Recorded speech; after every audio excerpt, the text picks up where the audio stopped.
अगर आपके अंदर में थोड़ा ज्ञान है, समझ है, तो आपको सुख मिलेगा, शांति मिलेगी। आप चाहे जहां समता बना लोगे, घर में सास बहू में भी समता होगी।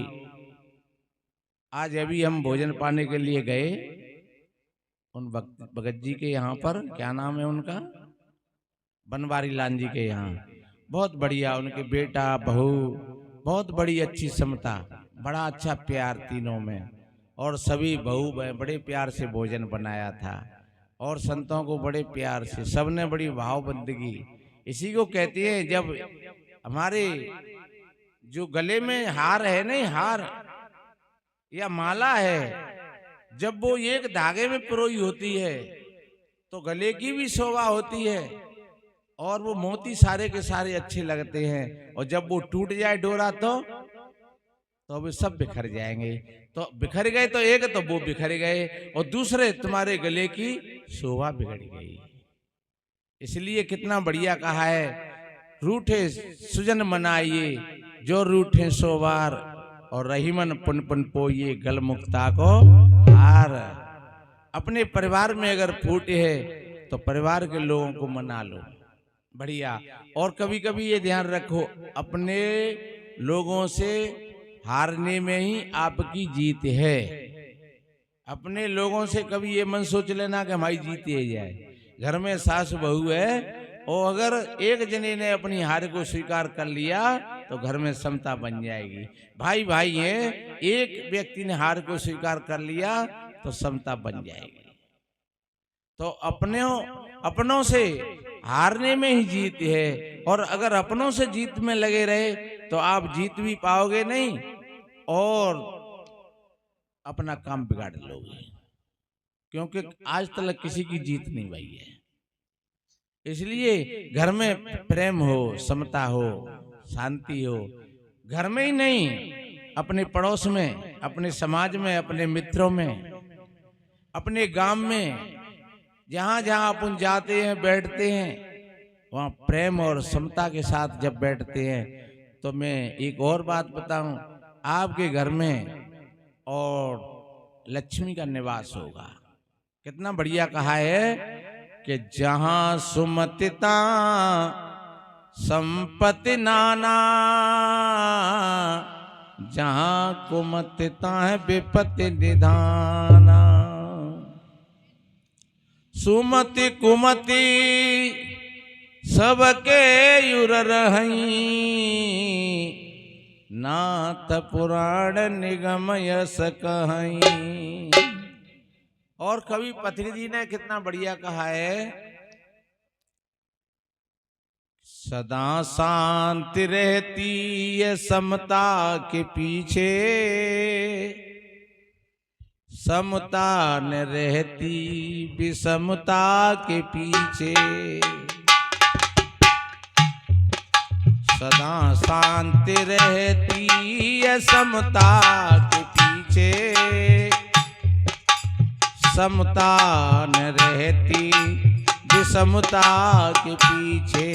विषमता रहा करती ममता के पीछे, ममता बढ़ाना महामूढ़ता है। सभी संत गुरुजन जो समझा रहे हैं, ये चर्चा भुलाना महामूढ़ता है। बड़े भाग से ऐसा अवसर मिला है, निरर्थक बिताना महामूढ़ता है। निरर्थक बिताना महामूढ़ता है।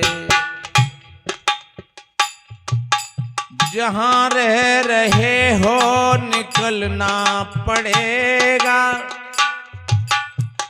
आपकी 9 करोड़ की कोठी है, लेकिन जब काल का चांटा पड़ेगा तो एक भी दरवाजा नहीं रोक पाएगा। चाहे कितनी बड़ी मंजिल पर तुम बैठे हो, चाहे नीचे तलगर में घुस जाइयो,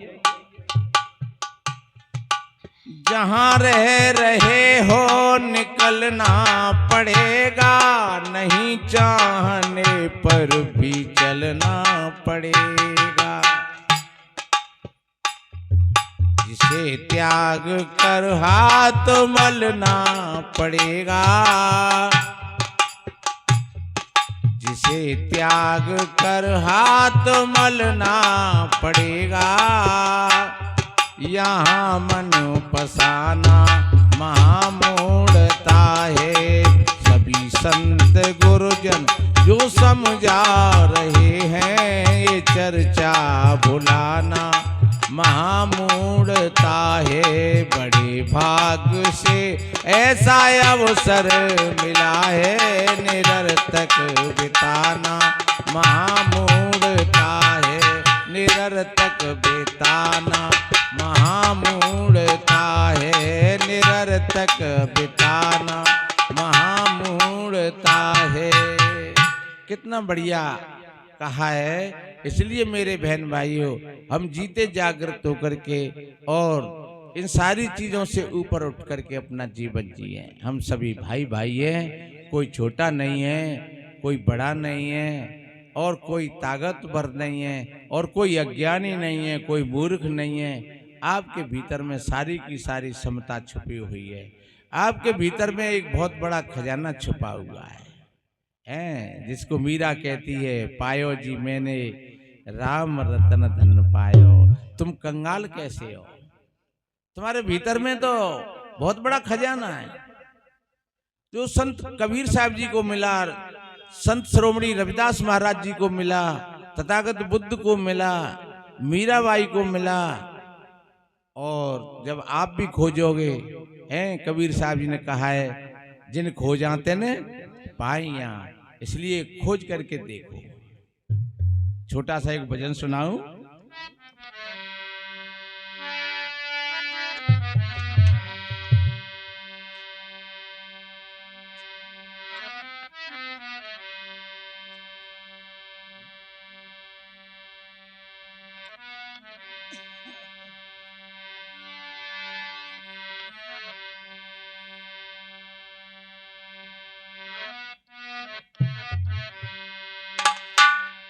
मन में संभल के देखो,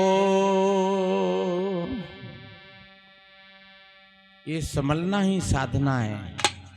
कहते हैं सावधानी हटी और दुर्घटना घटी। जैसे दैनिक चर्चा में भी हमने कहा था, ऐसी वाणी बोलिए मन का आपा खोए। सदगुरु कहते हैं जहां तुम संभल गए, ये साधना है। सदगुरु कबीर साहब जी का जो ज्ञान है, ये सम्यकवादी ज्ञान है, समतावादी ज्ञान है। अर्थता का नहीं है, समता का ज्ञान है। इसलिए कितना बढ़िया कहा,